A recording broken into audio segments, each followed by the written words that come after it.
오늘 하나님께서 우리에게 주시는 말씀은 마태복음 16장 15절에서 18절까지의 말씀입니다.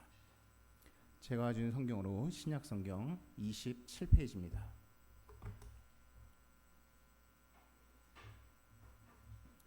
마태복음 16장 15절에서 18절까지의 말씀입니다. 마태복음 16장 15절에서 18절까지의 말씀, 신약성경 27페이지의 말씀 제가 읽겠습니다. 이르시되 너희는 나를 누구라 하느냐? 시몬 베드로가 대답하여 이르되 주는 그리스도시요 살아계신 하나님의 아들이시니이다. 예수께 대답하여 이르시되 바요나 시몬아 내가 복이 있도다. 이를 내게 알게 한 이는 혈육이 아니요 하늘에 계신 내 아버지시니라. 또 내가 내게 이르노니 너는 베드로라. 내가 이 반석 위에 내 교회를 세우리니 음부의 권세가 이기지 못하리라. 아멘.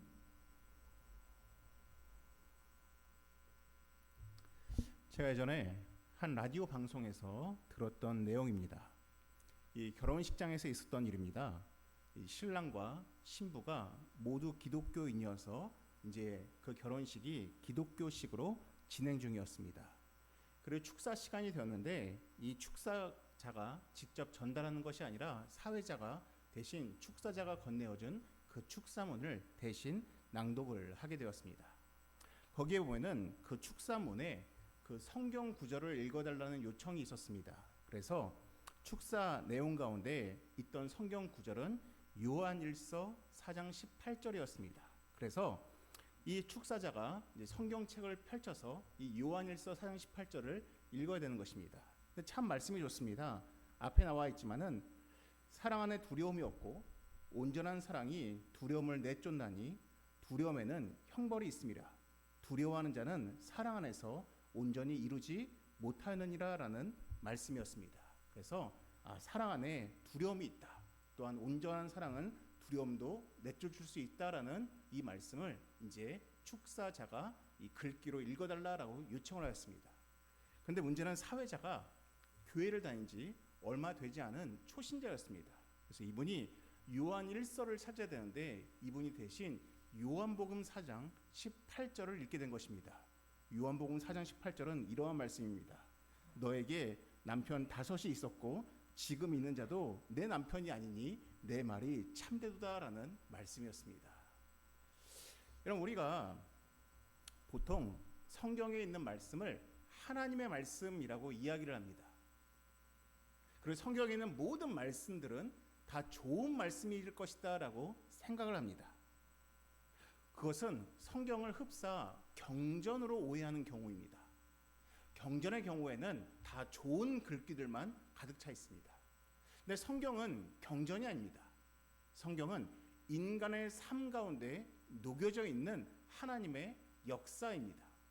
그래서 성경을 읽을 때는 꼭 우리가 염두해 둘 것이 있습니다. 바로 컨텍스트입니다.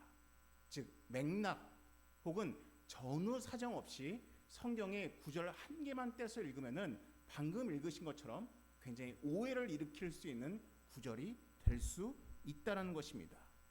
그러므로 여러분들이 이 설교 시간의 설교를 통해서 얻는 유익 가운데 한 가지는 혼자서는 이해하기 힘든 혹은 혼자서 읽을 때 놓치기 쉬운 그러한 컨텍스트를 바로 말씀을 통해서 배울 수가 있다라는 것입니다.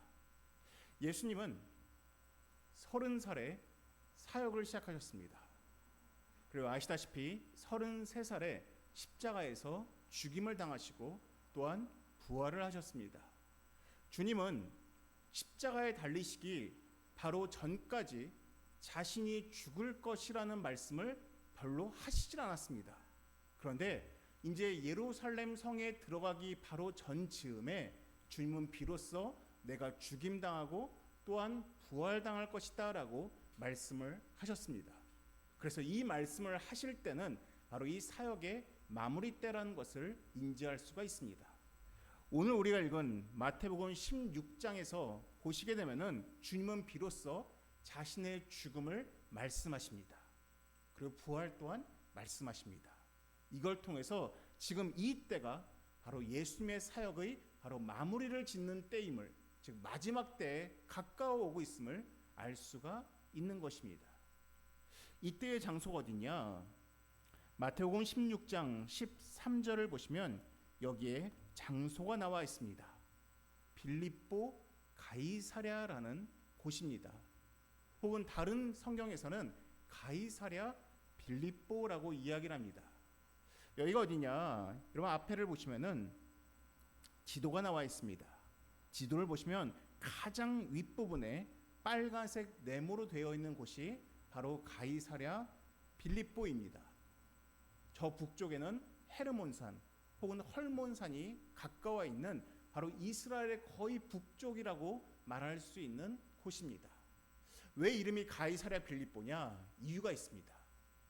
원래 이곳은 헤롯 대왕이 로마의 황제를 위해서 신전을 지었던 곳입니다.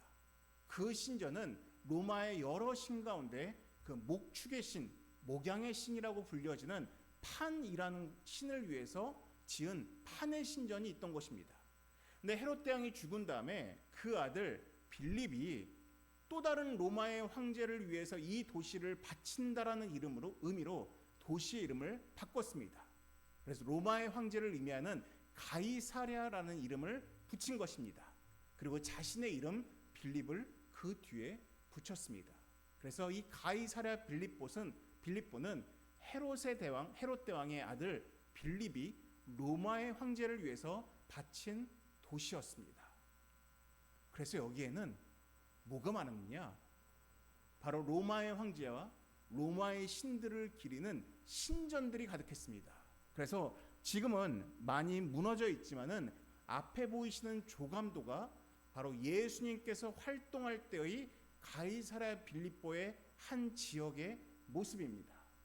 보시는 것처럼 많은 웅장한 신전이 있었고 여기에 많은 신들의 석상이 있었고 또한 여기에는 창녀들, 즉 신전에서 섬기는 창녀들과 또한 수많은 화려한 목욕탕이 있던 곳이 바로 이 가이사랴 빌립보였습니다.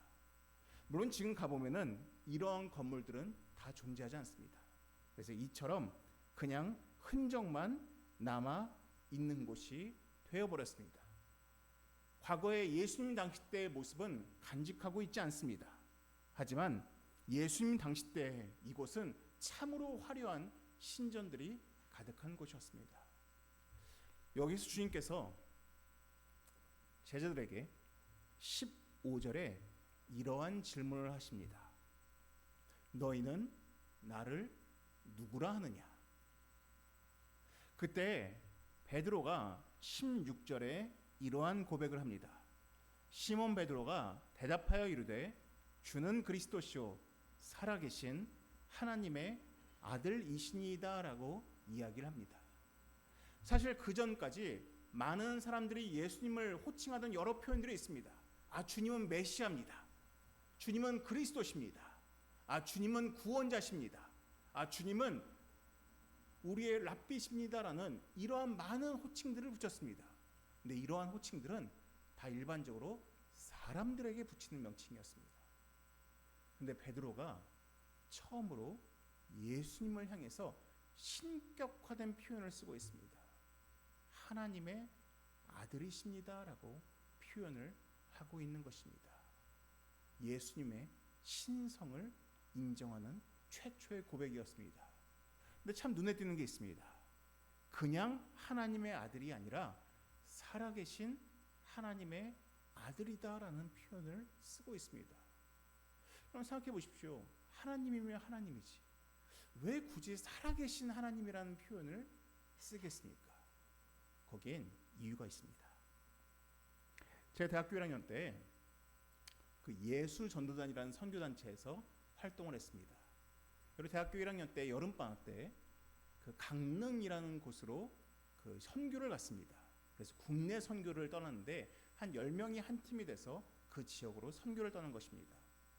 어디에서 머물까 하다가 마침 강릉 시내에 있는 한 교회에 우리가 문을 두들기게 되었고 또한 그곳 목사님이 우리를 흔쾌히 반겨주셨습니다. 알고 봤더니 돌아오는 주일이 총동원 전도 주일이었는데 그 교회 성도가 우리와 비슷했던 것 같습니다. 한 10명 남짓 안 돼가지고 이 전도를 할 사람이 마침 없던 것이었습니다. 그래서 우리를 데리고 이 대각선으로 예수천당 불신족 이 딱띠를 두르게 하시고, 그리고 이제 노방전도를 가자라고 하셨습니다. 근데 저희를 이끌고 하신 곳이 강릉의 월화거리였습니다. 월화거리가 어딘지 아십니까? 강릉의 메인 스트리트입니다. 명동 같은 곳입니다. 사람이 엄청 많습니다.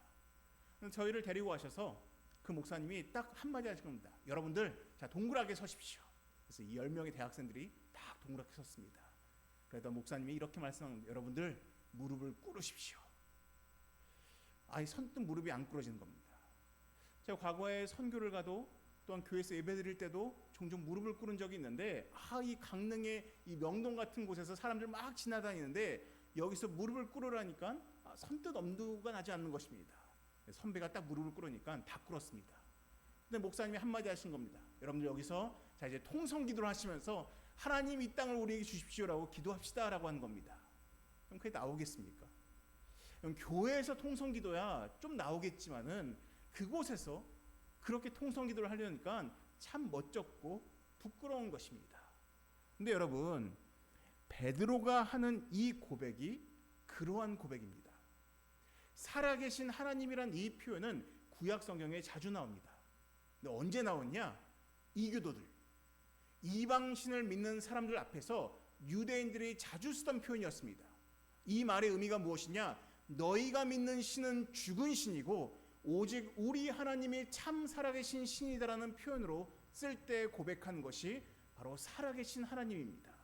근데 지금 시몬 베드로가 이 가이사랴 빌립보에서 그 수많은 이방 신전이 가득하고 수많은 이교인들이 가득한 이곳에서 그가 외치는 것입니다. 주는 살아계신 하나님의 아들이십니다라고 고백을 하고 있는 것입니다.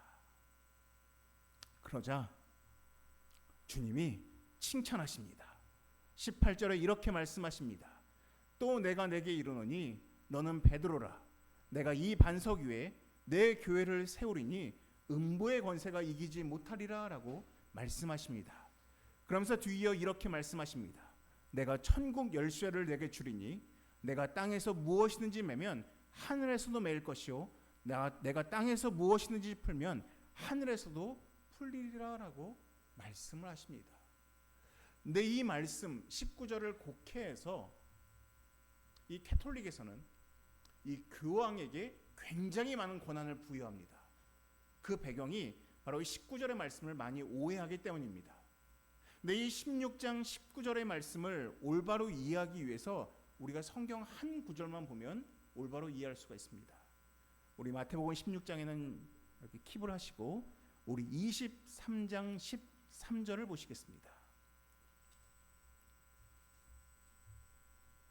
23장 13절입니다. 우리 23장 13절 말씀 우리가 한 목소리로 함께 읽겠습니다. 시작. 화 있을진저 외식하는 서기관들과 바리새인들이여 너희는 천국 문을 사람들 앞에서 닫고 너희도 들어가지 않고 들어가려 하는 자도 들어가지 못하게 하는도다. 아멘. 이 말이 무슨 의미인지 아십니까? 서기관과 바리새인들은 말씀을 가르치는 사람들이었습니다. 근데 이들이 말씀을 왜곡해서 가르쳤습니다.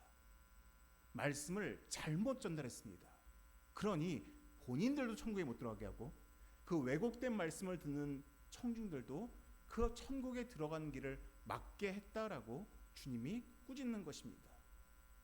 그래서 이 천국을 들어가지 못하도록 막는다 혹은 들어가게 도와준다라는 이 표현은 바로 하나님의 말씀을 전할 수 있는 그 권세를 의미하는 것입니다.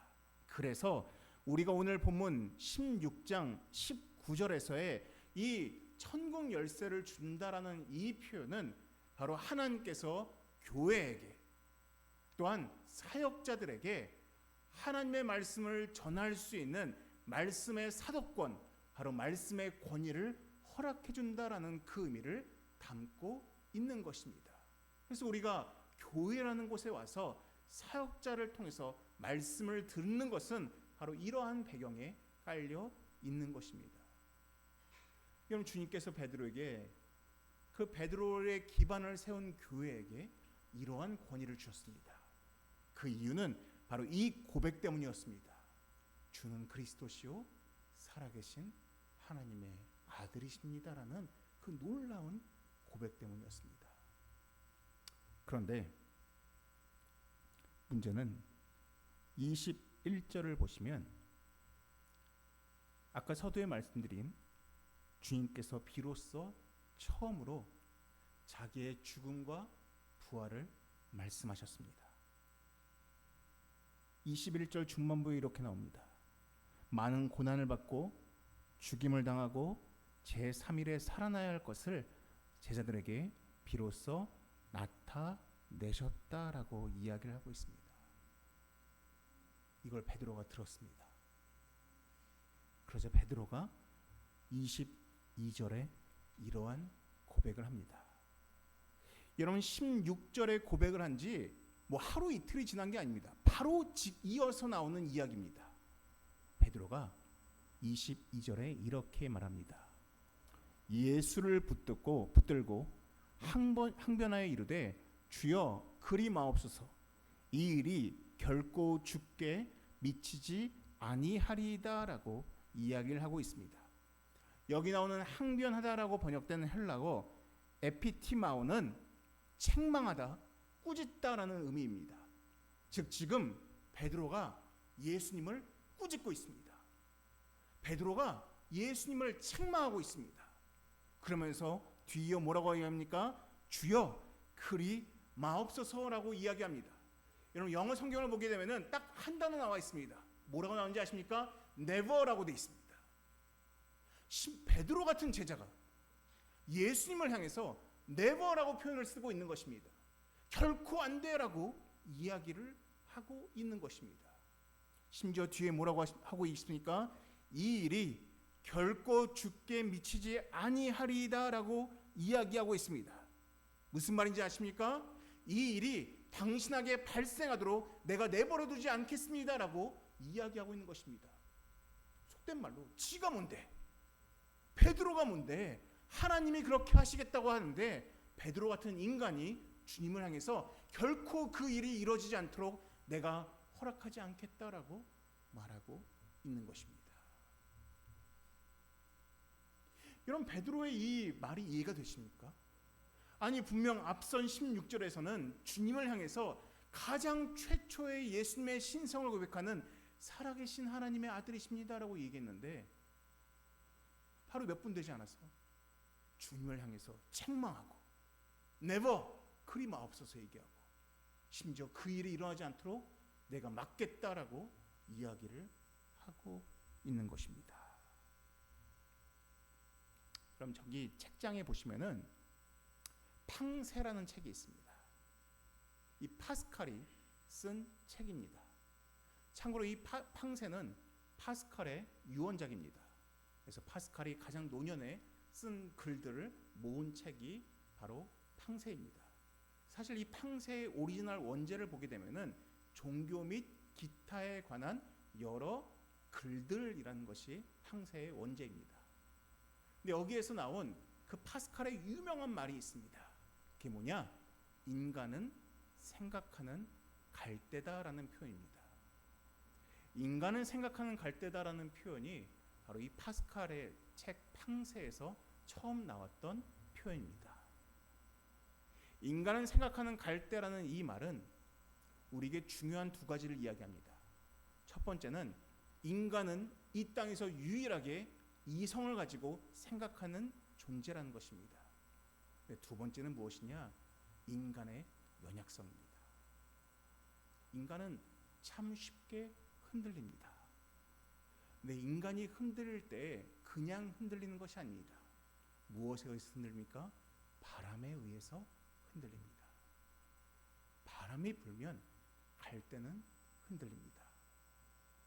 이런 베드로가 왜 이렇게 흔들리는지 아십니까?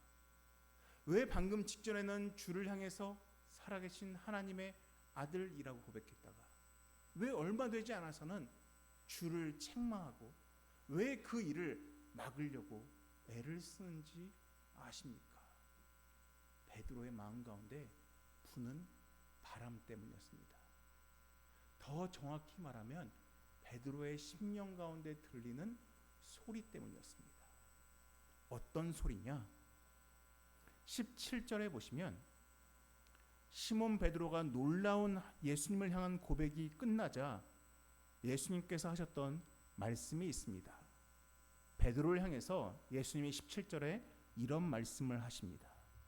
바요나 시몬아, 내가 복이 있도다. 이를 내게 알게 한 이는 혈육이 아니요 하늘에 계신 내 아버지시니라 라고 이야기하고 있습니다.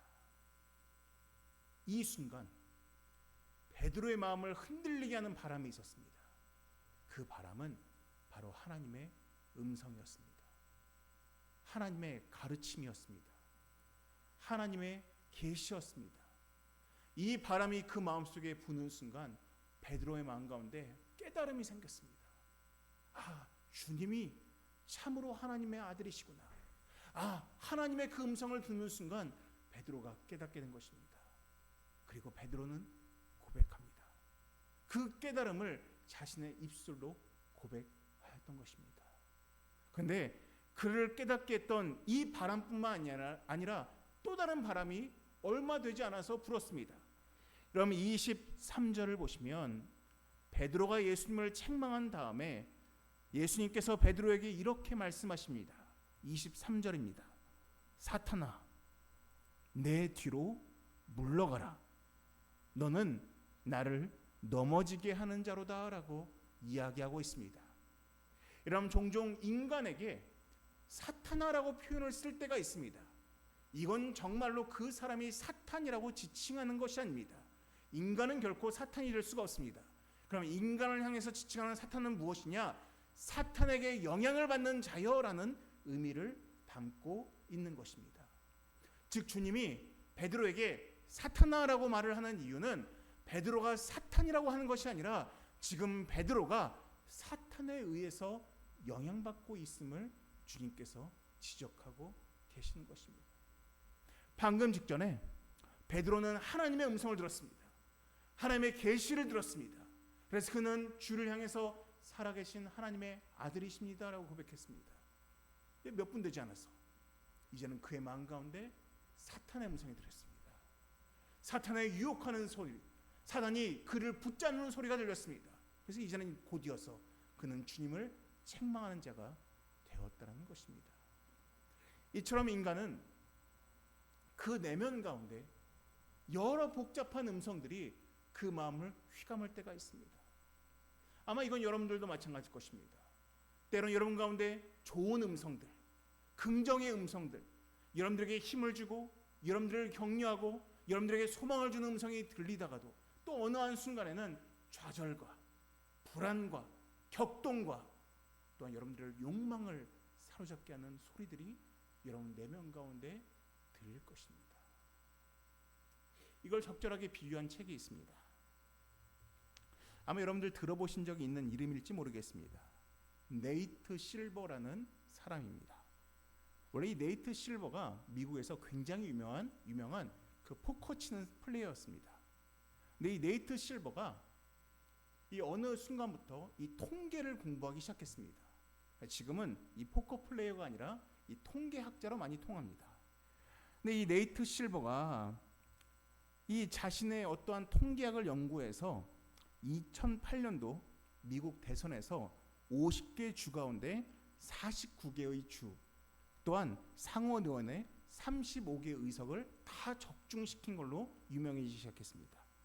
또한 2012년도에는 미국 대선에서 무려 50개 주의 선거 결과를 다 예측해서 마친 걸로 유명합니다. 그래서 이 네이트 실버가 쓴 유명한 책이 있습니다. 아마 들어보신 적이 있을 것입니다. 책 제목이 바로 신호와 소음입니다. 이 신호와 소음이란 책에서 이 네이트 실버가 했던 이야기가 있습니다. 이런 이야기입니다. 신호는 진리다. 소음은 우리가 진리에 다가서지 못하게끔 우리의 정신을 산만하게 하는 것들이다 라고 이야기했습니다. 그래서 이 네이트 실버는 항상 이 신호와 소음을 올바로 분별하는 것이 굉장히 중요하다라고 이야기를 하였습니다. 이걸 우리 성경에 빗댄다면은 신호는 성령님의 하나님의 내적 음성일 것입니다. 진리의 말씀입니다. 우리를 돕게 하고 우리 신앙이 성숙하도록 우리를 돕는 음성입니다. 반면에 우리가 이 땅을 살다 보면은 참으로 많은 소음들이 들립니다. 때로는 사람을 통해서, 때로는 사단의 내적 음성을 통해서 우리를 괴롭히는 많은 소음들이 들립니다. 그럼 그렇다면 과연 우리가 어떻게 신호와 소음을 올바로 분별할 수가 있겠습니까? 이 김경일 교수님이 쓰신 부의 심리학에 나오는 이야기입니다. 저도 참 이 글을 보면서 참 하나의 깨달음을 좀 얻게 되었는데, 이분이 쓴 책 가운데 이런 내용이 나옵니다. want라는 단어가 있습니다. 원하다라는 뜻입니다. like라는 단어가 있습니다. 좋아하다라는 의미입니다. 근데 많은 사람들은 내가 원하는 것을 내가 좋아한다라고 착각한다는 것입니다. 근데 중요한 것은 내가 원하는 것을 막상 내가 좋아하지 않는 경우가 굉장히 많다는 것입니다. 내가 원하는데 어떻게 좋아하지 않을 수가 있느냐? 이유가 있습니다. 사람들이 무언가를 원할 때에는 그걸 좋아해서 원한다기보다는 도리어 내가 안 좋은 상태에서 벗어나고 싶은 욕망 때문에 그것을 원할 때가 많다는 것입니다. 또한 다른 사람들이 그것을 원하기 때문에 나 또한 그것을 원하는 경우가 굉장히 많다는 것입니다. 그래서 막상 그것을 취했다가 얻었다가 만족감보다는 도리어 허탈감을 느끼는 경우가 굉장히 많다라는 것입니다. 특히 요즘 같은 사회는 인정을 받기 위해서, 또한 다른 사람들의 칭찬을 받기 위해서 무언가를 얻으려는 그러한 마음들이 굉장히 강한 시대에 우리가 살고 있다라고 이야기를 합니다. 그래서 교수님이 그런 얘기를 합니다. 정말로 내가 이것을 원하는 것이 정말 내가 좋아하는 것인지를 올바로 판단하기 위해서는 한 가지 행동만 하면 된다는 것입니다. 그것이 무엇이냐? 내가 원하고 있는 그것 앞에서 멀어져야 됩니다. 내가 집을 원하면 내가 원하는 그 집에서 잠시 멀어져 있어야 됩니다. 내가 너무 가방을 원하면 그 가방에서 잠시 멀어져 있어야 됩니다. 내가 고급차를 원하면은 그 고급차에서 잠시 멀어져 있어야 됩니다. 내 시야에서 잠시 멀리 둬야 됩니다. 때로는 방송에서, 때로는 요즘 같은 SNS에서 잠시 멀어져 있어야 됩니다. 그리고 거기에서 신중하게 곰곰이 생각해 봐야 됩니다. 과연 내가 원하는 것이 내가 좋아하는 것인가? 또한 그것이 나에게 필요한 것인가 살펴볼 필요가 있다는 것이 바로 그 교수님의 이야기였습니다. 여러분, 성경에서도 우리에게 가르쳐주는 방법이 똑같습니다. 여러분, 우리가 신호와 소음을 올바로 분별하기 위해서 우리에게 꼭 필요한 곳이 있습니다. 거기가 어디냐? 같이 말씀을 보시겠습니다. 마가복음 1장 35절입니다. 마태복음 다음이 마가복음입니다. 마가복음 1장 35절입니다. 마가복음 1장 35절입니다. 제가 읽겠습니다. 새벽 아직도 밝기 전에 예수께서 일어나 나가 한적한 곳으로 가사 거기서 기도하시더니라고 나와 있습니다. 이 한적한 곳, 이 한적한이란 단어가 헬라어로 에레모스라는 단어인데 이 뜻은 버림받은, 고독한, 황량한, 인적이 드문이란 의미를 담고 있습니다. 반대말로는 사람이 가득하고 사람에게 인정받으려 하고 또한 고독함을 탈피하는 그곳에서는 도리어 신호와 소음이 섞여 들릴 수밖에 없습니다. 근데 이러한 한적한 곳, 때로는 굉장히 고독하고 때로는 굉장히 황량하고 때로는 인정이 드문 곳으로 들어가서 우리가 하나님께 온전히 집중하면은 내 마음속에 있는 신호와 소음, 내 마음속에 들리는 하나님의 음성과 사단의 음성을 올바로 분별할 수가 있게 된다라는 것입니다. 근데 우리가 이 한적한 곳을 찾지 않고 자꾸만 사람들이 가득한 곳, 소음이 가득한 곳에 있다 보면은 어떠한 문제가 생긴지 아십니까? 마태복음 16장 23절에 나와 있습니다. 16장 23절을 보시게 되면은 예수님께서 베드로에게 사탄아 내 뒤로 물러가라 너는 나를 넘어지게 하는 자로다라고 말씀하시면서 뒤에 이런 말씀을 하십니다. 내가 하나님의 일을 생각하지 아니하고 도리어 사람의 일을 생각하는도다라고 이야기를 하고 계십니다. 여러분들 이 한적한 곳을 찾지 않고 자꾸만 사람의 소음이 가득한 곳에 살다 보면은 자꾸만 사람의 일만 우리 마음속에 떠오르게 됩니다. 이 사람의 일이란 이 표현은 다른 표현으로 욕망과 욕정입니다. 필요가 아닙니다. 욕망과 욕정이 우리의 마음을 휘감고 우리의 마음을 불안케 하고 수많은 소음들이 우리를 괴롭힐 수 있다라는 것입니다. 그래서 여러분들 오늘 말씀에 우리에게 전해주는 메시지는 간결합니다. 여러분들 하루에 단 5분이라도 여러분 에레모스 한적한 곳을 찾으셔야 합니다. SNS가 없는 곳, 유튜브가 없는 곳, 사람들의 말이 없는 곳, 내 마음속에 내 마음을 격동케 하는 그 보이는 것들이 없는 곳, 그 한적한 곳에 가서 내 마음의 모든 소음을 차단하고 하나님으로부터 들리는 그 성령의 신호를 받아들일 때 우리가 하나님 주시는 그 복을 우리가 누릴 수 있게 된다라는 것입니다.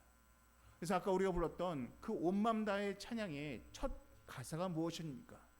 주님과 함께하는 이 고요한 시간, 주님의 보좌 앞에 내 마음을 쏟내라는 이 고백이 우리의 삶 가운데 5분만이라도 우리 가운데 있어야 한다라는 것입니다.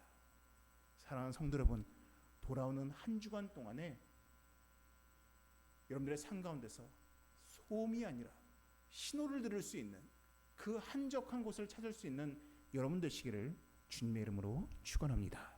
기도하시겠습니다.